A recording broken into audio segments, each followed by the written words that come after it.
Welcome to the IVM Podcast Network. TFG Football is an IVM production, and you can also check out their other awesome shows like the On Course Podcast, a show where they help you to tackle various questions related to abroad studies, like which university to choose or how to navigate the application process. You're listening to TFG Football. Well, this is another episode of the TFG Indian Football Podcast, and we are hitting the weekend, and we have a great story.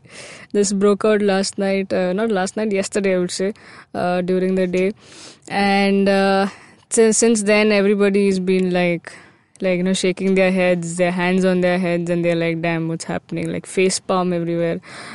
So they had a meeting, right? And between AIFF and I-League clubs, that's what the main topic for today for discussion will be. Joining me in the studio is Kevin, and joining us by the phone call is Chiranjeet. Before we start talking about this, just a news that Delhi Dynamos has appointed a Spanish coach that goes by the name Miguel Angel Portugal. Yeah, I mean he's not from Portugal. Yeah, that's his name. You just had to find a coach named Portugal who's Spanish, right? Yeah. Yeah. It's like remember that movie Ramchand Pakistani. Yeah, well, it would be appropriate if Ramchand was from India in that movie. Yeah. Well, let's see. Well, we've seen in the past big names coming to coach Delhi. Let's see how their Angel. It's awesome. Yeah. It's awesome. Look at his record. Like he's played at the highest level. He's coached at a very high level as well. Yeah.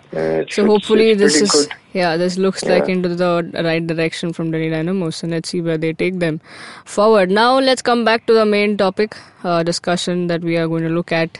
Now, what interesting, why did I say that people are shaking their heads by listening to this is because, of course, now I-League clubs have demanded wanting to say they want 8 foreigners. As in no, not all I-League clubs. Yeah, of course not. It's never the all I-League clubs come to consent. No, it's the clubs from Kolkata who has an upper say everywhere. I mean, it was a representative. But it won't happen. 8 foreigners will not be allowed. Maybe the total number of foreigners in the squad will go up from 4 to 5. But even that is not good. You know. So what is happening, Kevin? What is this domination from the legacy clubs? Firstly, not all clubs were there for the meeting. So those who were there were again divided on what they intend to bring to the table, because they had a meeting before the meeting. As we seen, there was a photo put out by I think Minerva. So there was a discussion before the actual meeting took place. Pre-meeting meeting, and there was tea and snacks on the table. So not sure what the takeaways would be. But they were not on the same page. All of them needed something. The main agenda was to just let the I-League clubs know that ISL and I-League would be running parallel. Along with that, they also had an open forum where they took in suggestions and demands, whatever suggestions that the clubs would want to see in the coming edition of the I-League. And increasing prize money is a very valid demand. That was that needed to be taken care of. I think that will be there. Plus, there was something called the promotion for the league, which we highly we're not very sure that this is going to be taken up by the AIFF. Because we know that it's given the stepmotherly treatment, because ISL here will be the front runner with regards to bringing Indian football up. So ISL will be showcased as much as possible, and I-League will be given as less attention as possible. So the bigger picture over here is some clubs, like mostly the ones who have been talking about youth development and have been showing in the recent past, were actually the ones who wanted to go ahead with the current scenario, that is 4 foreigners in the club and 1 Asian criteria for one of them.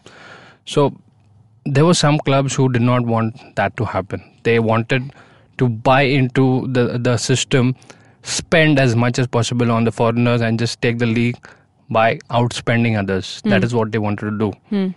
And that's just terrible. Putting the demand of having more foreigners in the squad just defeats the purpose of having I-League. Why is it I-League? It should be more like than foreign league. That's just pathetic from those who even come up with such demands. Chiraji, what is the agenda of the clubs from Kolkata? Why such a move? Like, why such a bid like for 8 foreigners? It's obviously what's happening is that see, East Bengal, Mohun, Bagan, those are the two clubs who made that proposal that increase it, make it the same as ISL, 8 in the squad and 5 on the pitch. What is happening is that they're feeling threatened because ISL is taking away a lot of the good players, good Indian players, right? And they don't have the supply line as maybe, Shillong Lajong, even Minerva, or Aizawl FC or Churchill Brothers will have. They don't really have that kind of, local supply line to just give them alternative players if they lose out on most of their valuable players to ISL. So they think they will become weak. So how do they just retain their advantage is by increasing the number of foreigners. And we have already seen that teams with smaller budgets sometimes don't even buy those 4 foreigners. Clubs have often played with 3 or 2 foreigners. So Mumbai FC, it was pretty dumb on their part, but they tried to wing it without any foreigners at the start of the season. Clubs that have a concern about the budget, they try to do without foreigners, and that's a reality we live in today.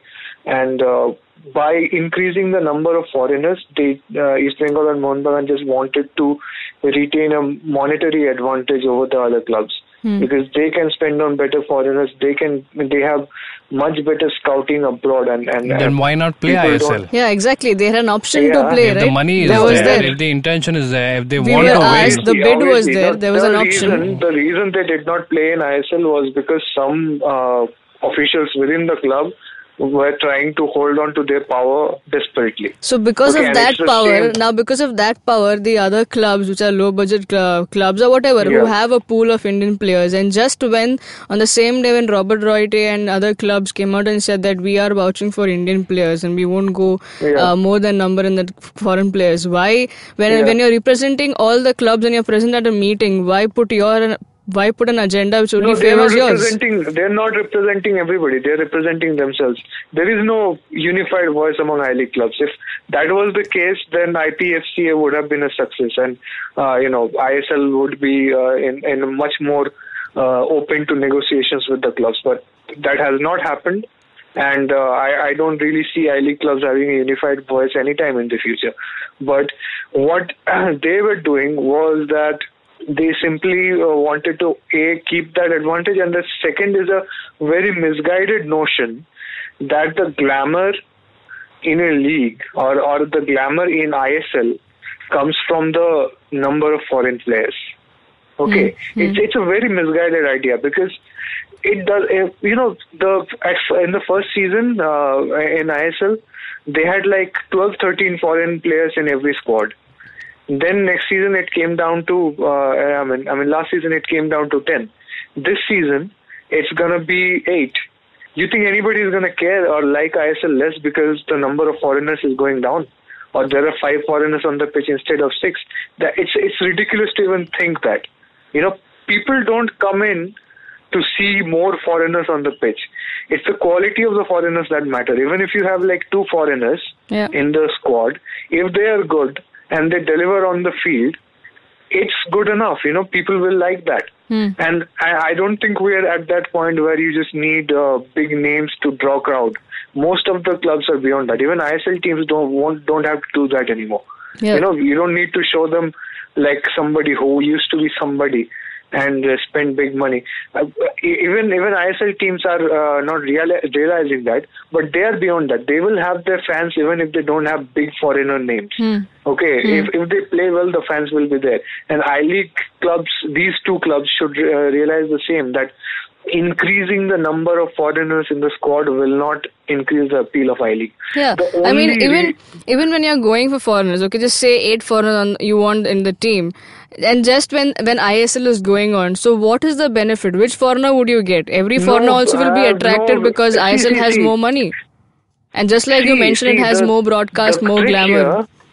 The trick here is that they think the really good Indian players will command a lot of salary, and they will go over to ISL. And since their salary has gone up because of increased demand, they will be able to get African or Caribbean players who are less expensive than some of the better Indian players. Okay, and there's a huge amount of foreign players who just want to get into India and play anywhere with less money on the first season, so that they can attract some attention, and next season they can try and land an ISL contract with which is worth a lot. Same thing that Sony Norde, Katsim Yusa have done. At first they played for less money, then when they played well, now everybody is throwing cash at their feet.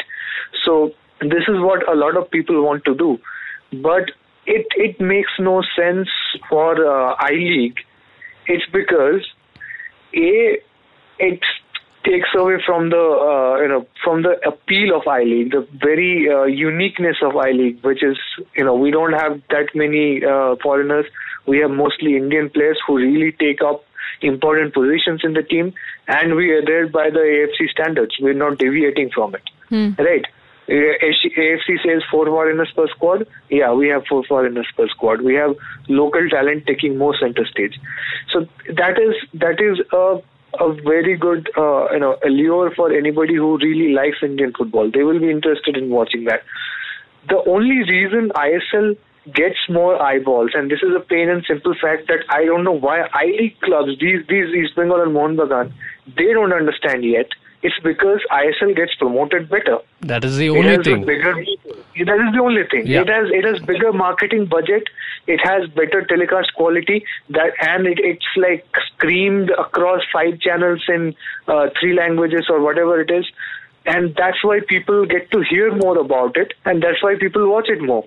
There's nothing else that really puts ISL and I-League apart in terms of the quality of the games is mostly the same because most of the players are the same. So it's a false idea to chase that what ISL is doing, let's try to do that in I-League. You won't get the same result because even though AIFF is promising 10 crores for promotion, you know how much is being spent on ISL? About 100 crore every season to promote it. It's 10 times bigger. It won't be promoted as well, so it won't get that kind of eyeballs. And what is the point of just trying to crank up the budget of I-League clubs when we know that I-League is not going to be there anymore in a couple of years? It's going to go away. It will be ISL, League 1 and League 2. So instead of thinking that, hey, let's increase our own budget and try to lure in some fans, rather than doing that, rather than spending money on extra foreigners, spend it on some local club level promotions, like FM radio or hoardings or whatever. Do it locally. Make sure people know exactly when the matches are happening and where they are happening. And just tell AIFF to come up with a very solid schedule way in advance, and tell Star Sports to give you good slots, good weekend slots. So do push for all that. Pushing for more foreigners is not going to accomplish anything. Simply because it just doesn't have any tangible results for you. Yeah. Even if it's stupid from East Bengal and Mohun Bagan to even suggest that. Yeah. Now, Kevin, just when you're seeing I-League as growing Indian players, okay, the number of players. Yes, there is, when we see a foreigners list and when the players are there, yes, we see a Katsumi Yusa, there is Dipanda, there is Duffy who's up there, Norde, who does things when you need them. But you also see the number of Jerrys going up, number of Brandon from Aizawl coming up, and Daniels, and look at the number of that. I mean, irrespective whether they're from Mizoram, Manipur, or down south or north, wherever, I mean, every Indian young talent, 19-year-olds, 20-year-olds are getting a chance, and then after that, their performance is consistent. Therefore, they get a call up from the coach, national team coach, and they are part of the camp with the legends in one team. And then you see these two clubs from Kolkata who are in a way also responsible for this good part of football, where they give their way. We saw a Malik coming up and scoring that brilliant goal, or we see a Kane Lewis coming up and probably, yes, he doesn't get much of a chance, but he does play. Whenever he plays, he gives his best. So, and the same two clubs who are responsible also for the good side of Indian football are now claiming, are just because they feel threatened by this so-called other tournament which has, according to them, glamour, broadcast and everything. So they want to get them and then push all the other clubs and make them suffer as well. And it's just like Chiranjeev said, it's they had a chance to join ISL. They didn't do that because some management people wanted to love their chairs more. But just because of that, see what's it come down to. And when they had a meeting, they put down their agenda. It's ridiculous. How do you look at these things? I think their fight, Mohun Bagan and East Bengal's fight, is against ISL. It's not against the I-League clubs. But they don't understand that with their intention, they're just suppressing everybody down. Yeah. They put in the demands of having more foreigners to be more competitive, to get that prize trophy. That is all they want. They want to do that by outspending others. But they don't understand the ones who've been trying to get Indian football up, just like they have been doing, will be really, at a loss. You see, young players do require some support from the foreign players. You see what happened to Lajong. Can Lajong survive without having Kinowaki in their squad? No, they do require the support. So that gives a balance to the side. But going by this logic that Kolkata clubs are putting up, you're just putting like entire foreigners, and the other way around, Indians are just for namesake in the squad. Yeah, when the foreigners get injured, we'll get them. That is what their logic is, but they don't understand with their fight against ISL, they're just ruining what I-League stands for. Exactly. That is beyond imagination. I don't know what made them do that, but it's simply the fight. It's the ego at stake over here. Yeah. They don't want to lose. They don't want to lose. Things. Two reasons why they are doing it. A, they're selfish. They only care about getting better results for themselves. They want to have an advantage in terms of silverware. B, they are short-sighted. They don't see the long term, and they have not done it. That's why they are where they are today. They never thought of long term. They never planned for it. That's why they run into stadium trouble and get caught without having taken preparations, and that's why they end up in a situation like this. And if AIFF just completely accepts their proposal, their short-sightedness will affect everybody, which is why it's probably the good thing that they probably won't go with it. Maybe they will make it 5 in the squad, but they will not make it 8 in the squad. And the number makes a huge difference, So we're gonna probably see half the I-League clubs who will field probably 3 or 4 foreigners, and even if East Bengal and Mohun Bagan sign 5 foreigners, maybe like they will end up with 3 and 4 if some injury happens or not. So it's not going to be a huge change in the end, I think. But the intention just sends a wrong message. Yeah, exactly. It just shows that they don't really have the foresight and they don't have the vision that is needed to take Indian football forward, and that is why it's just becoming redundant. Yeah. That's why it probably would have been better if Mohun Bagan and East Bengal came under some corporate management and moved into ISL. It would have been better for the clubs, and nobody would be making these stupid suggestions to AIFF.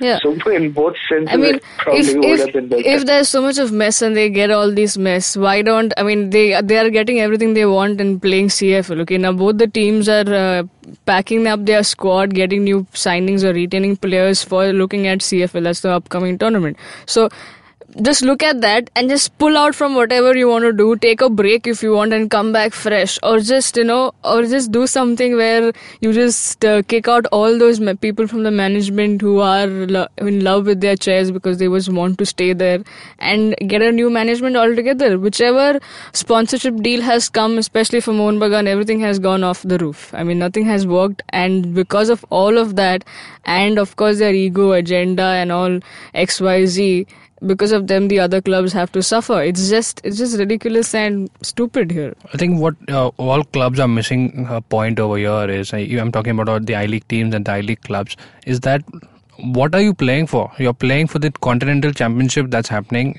that's the AFC Cup and the AFC Champions League. How many can you field over there? This is 4 foreigners. Again, a 4 foreigner has one foreigner of Asian origin. So that has to be kept in mind. You play an entire season to get qualified for these two top competition, and when you're used to playing, I have doubts even on that. When you play an entire season with say 6, 7, 8 foreigners, and you are accustomed to that, you take that experience and try to compete. When you will be asked to just field 4 foreigners, will you be able to do it? That is very something. I don't understand. Nobody thinks about that. They want the I-League to be won. Kolkata clubs, you all field like 10 foreigners. You all play and win the I-League, and then you play the AFC Cup. Those 8 foreigners, 10 foreigners are not going to be allowed to be fielded because it's just the limit of 4. Why don't you just stick by what AFC is specified? It's stipulated. That is the norm for all clubs. Everybody in the world follows that. In Asia follows that. Why are you not sticking? Do they even care about the AFC? By the way, do they even care about AFC? There are two very easy solutions to the concerns that East Bengal and Mohun Bagan are having. One, employ a few scouts and send them to Goa Pro League, Mizoram Premier League, Shillong Premier League, or Kolkata itself has a lot of talent. They don't need to even step outside that. No, Calcutta Football League has talent, but it's way more expensive. That's probably the reason you don't really see. Well, the first solution you have to do is get the money. The first solution is get a good management. Just like you mentioned, just get a good corporate guy to endorse the whole team. Yeah, that is a long-term thing. I mean, I'm not even being that hopeful that suddenly East Bengal and Mohun Bagan will change and become better managed clubs. It's like rather than spending on foreigners, you can spend on Indians. Just employ a couple of better scouts. East Bengal and Mohun Bagan have brilliant scouts, connections with brilliant scouts abroad, but not the same in India. It's a bit of a conundrum. So maybe promote a couple of players from their own academies and go out and pick up players from these local leagues and see how it happens. See how it works. It's not like East Bengal and Mohun Bagan are playing in Asia. Only Aizawl FC is doing that from I-League right now. Bengaluru FC have moved on to ISL. So Aizawl FC, they can take on AFC Champions League with 4 foreigners and a good local squad. Why are you so scared of playing in I-League with just 4 foreigners, as you have always done? It's not like you're doing something unknown.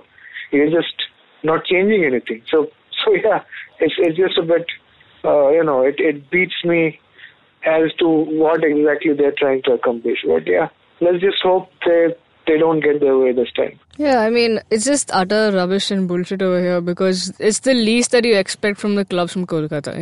We've seen them keep the whole argument of just they only have the legacy, but stating the fact that they've done so much, they've been there in the scene. We've seen players come up from those teams. We have stories from those teams where people have, we see the fandom or whatever.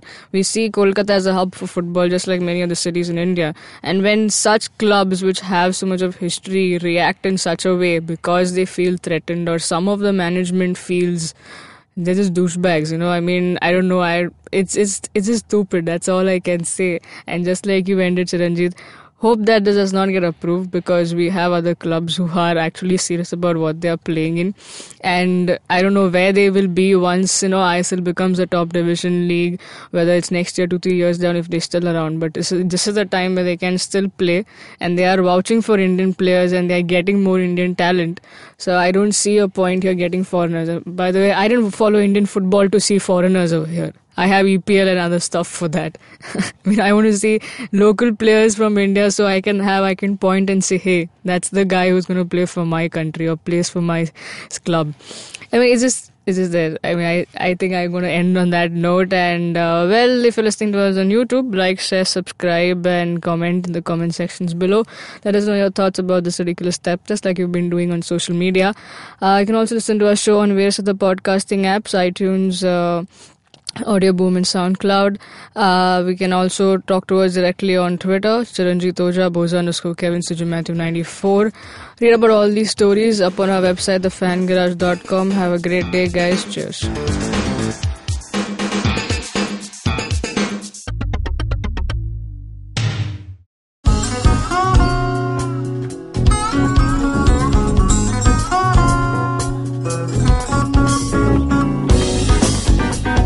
That was Tantrik Steve from Hansraj College, Delhi, performing at IIT Bombay's Mood Indigo. Just like them, there's a lot of new talent and art coming out of colleges all across India, but unfortunately most of this goes completely unnoticed or ignored. To fix this, we started atkt.in. Hi, I'm Ankur, I'm a musician and a rapper, and I found that one of the best things about being an artist myself is finding new talent. Through atkt.in, Tanya, my colleague who's a dancer, and our whole team really is putting all of our efforts into discovering and promoting all the coolest talent that's coming out of colleges all across India. And this goes up on our website, our social media, TV, radio, and now, of course, this podcast with IVM. Make sure you go to our website, support the talent with your likes, your shares, your comments. All of that really matters. Go ahead, check it out. atkt.in.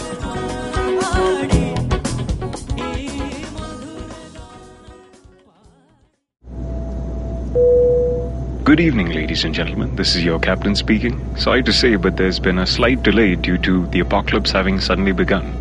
As you can see, there's death, destruction, and chaos taking place all around us. But don't you worry, food and drinks will be served shortly, and I would recommend checking out IVM Podcasts to get some of your favorite Indian podcasts. We'll keep you going till this whole thing blows over. Thank you.